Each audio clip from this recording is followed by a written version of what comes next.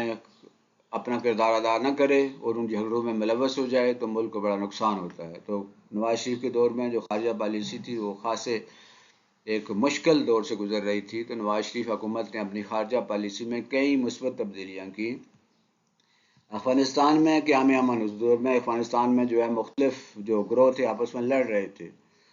طالبان تھے اور شمالی اتحاد کے، اور مختلف جو گروہ تھے وہ آپس میں ان کی لڑائی ہو رہی تھی، آپس میں لڑ رہے تھے۔ تو افغانستان میں امن، یہ افغانستان جو ہے ادارے پاکستان ہے، اور اس کے ساتھ یہ افغانستان جو ہے اس میں مختلف گروہ آپس میں لڑ رہے تھے۔ ہمارا قریبی مغربی ہمسایہ ہے افغانستان، تو اس دور میں یہ کوشش کی گئی کہ مختلف جو گروہ ہیں آپس میں لڑ رہے ہیں ان کے درمیان صلح کروائی جائے۔ تو نواز شریف کی حکومت نے افغانستان میں مختلف جو متحارب گروہ تھے جو آپس میں لڑ رہے تھے ان کے درمیان صلح کروانے کے لیے تقدم کی، اور خاصی اس میں کامیابی بھی ہوئی۔ اسی دوران آپ کو معلوم ہے کہ بابری مسجد تو انڈیا میں، ہندوستان میں، بھارت میں جو بابری مسجد کا جھگڑا شروع ہوا، ہندوؤں نے، جو متعصب ہندو ہیں، انہوں نے یہ کہنا شروع کر دیا کہ بابری مسجد جو ہے جہاں بنی ہوئی ہے یہاں پہلے مندر تھا، یعنی یہ جو مسجد ہے یہ صدیوں پرانی تھی، ظاہر الدین بابر کے دور کی مسجد ہے، اور اس کوئی یہاں پر اسی طرح کا کوئی مندر یہاں نہیں تھا، لیکن ہندو متعصب ہندو جو یہ پروپیگنڈا کرنا شروع ہو گئے کہ جی یہاں تو مندر تھا، لہٰذا ہم ایک بابری مسجد کو گرائیں گے اور اس کی جگہ مندر تعمیر کریں گے۔ تو ان بلوائیوں نے اس بابری مسجد پہ حملہ کیا اور اسے شہید جو ہے وہ کر دیا۔ اس کے علاوہ مسئلہ کشمیر کے حل کے لیے، یہ ظاہر ہے کشمیر اور پاکستان کے درمیان ایک بہت بڑا مسئلہ ہے جسے مسئلہ کشمیر کہتے ہیں۔ کشمیر پاکستان کی شاہ رگ ہے اور پاکستان کا ایک حصہ ہے، وہاں آبادی زیادہ تھی، اس کا علاقہ پاکستان سے ہونا چاہیے تھا، لیکن سازش کے تحت اس کا علاقہ بھارت سے کر دیا گیا۔ تو یہ مسئلہ کشمیر پاکستان اور ہندوستان کے درمیان ایک مسلسل اور متواتر ایک جھگڑا چلا آ رہا ہے۔ تو نواز شریف حکومت میں اس جھگڑے کو، اس مسئلے کو حل کرنے کی کوشش کی گئی، اور بھارت کو دعوت دی گئی کہ آؤ بیٹھو ہمارے ساتھ اور ہم اس مسئلے کو حل کرتے ہیں، لیکن ہندوستان کی ہٹ درمی کی وجہ سے یہ مسئلہ جو ہے یہ مذاکرات کامیاب نہیں ہو سکے۔ 1992 میں جیسے ہم نے بات کی ہے کہ بھارتی انتہا پسندوں نے بابری مسجد کو منہدم کر دیا، انہوں نے کہا یہ مندر تھا اس کو گرائیں گے اور اس کی جگہ ہم ایک مندر تعمیر کریں گے۔ تو اس سلسلے میں پاکستان نے جو ہے وہ اپنے قومی اسمبلی سے قرارداد پاس کی کہ یہ انتہائی غلط ہے اور یہ درست نہیں ہے، یہ مسجد ہی تھی، یہاں کوئی مندر نہیں تھا،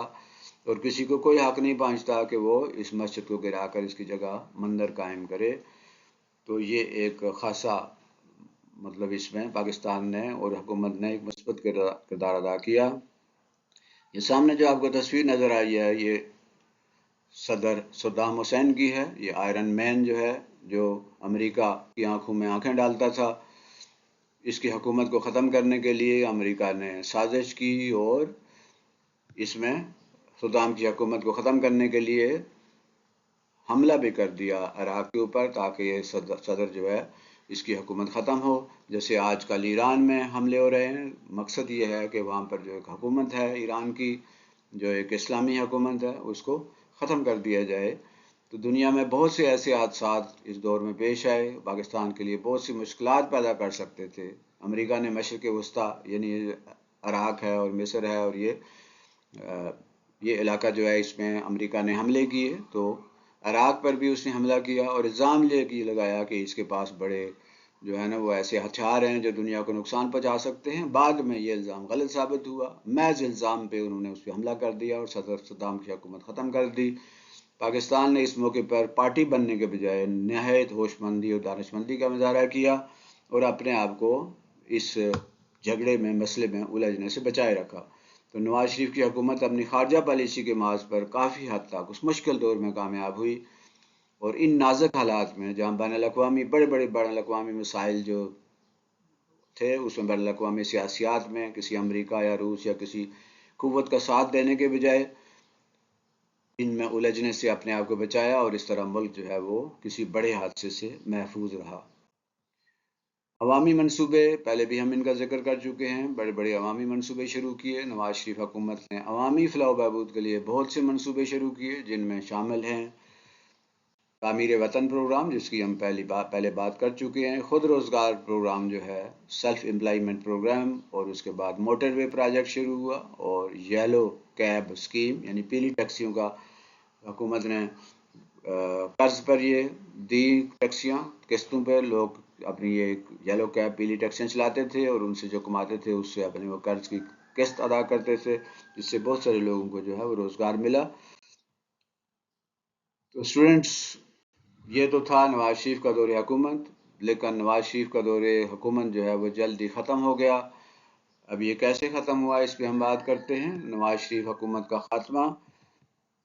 نواز شریف کی حکومت بعض قوتوں کو ہضم نہیں ہوئی۔ حکومت جو ہے چل رہی تھی تو بہت ساری قوتیں اس کے خلاف کام کرنا شروع ہو گئیں، کیونکہ بہت سارے لوگ ایسے ہیں جو ملک کی ترقی نہیں چاہتے۔